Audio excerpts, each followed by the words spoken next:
I'm here because I'm very concerned. I'm here because I follow the Constitution. I'm here because I've been involved in public policy. I've been involved in politics. I've been involved in running candidates for office.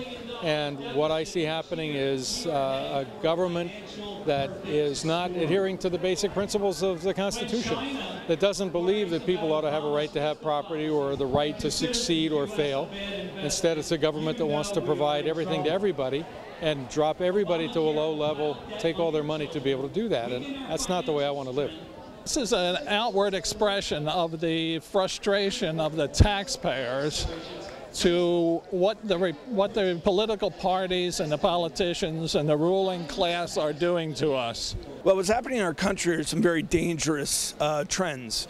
Number one, we have a president and a liberal congressional leadership that have really been ignoring and violating the Constitution of the United States. If you look again at history across the world, where people have not paid attention to what their leadership does, they lose their freedoms. Folks who are in government, particularly those who are in government for long periods of time, become enamored with the power, with the ego, with the money that they can control, and they want more.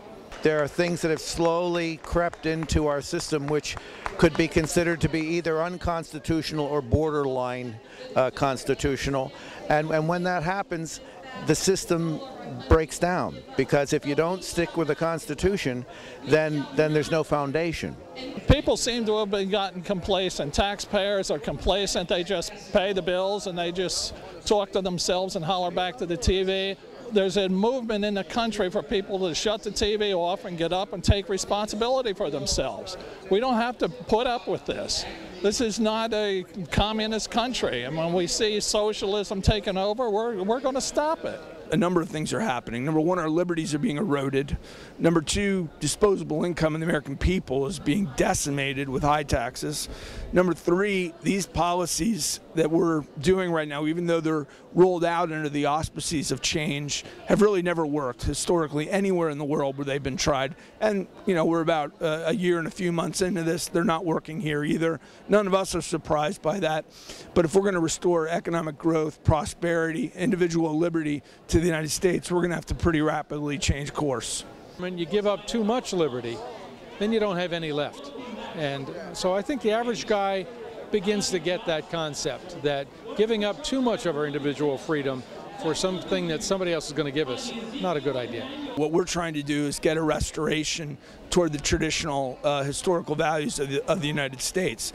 As a regular guy, all you have to do is speak up. Most people are quiet, and the politicians and the ruling party feels that you're just going to sit there and take it. And don't take it. Our country was founded on the principle of citizen politicians, not professional politicians. And they've lost track of that. And consequently now the people who go to Washington, or for that matter the State House, tend to believe that they're the only ones that have the answers to the problems. We have answers. The Tea Party is not a political party. It's a group of people. Many of them are Republicans, many of them are Democrats. I'm a vice president of the Ocean County Tea Party in southern Jersey.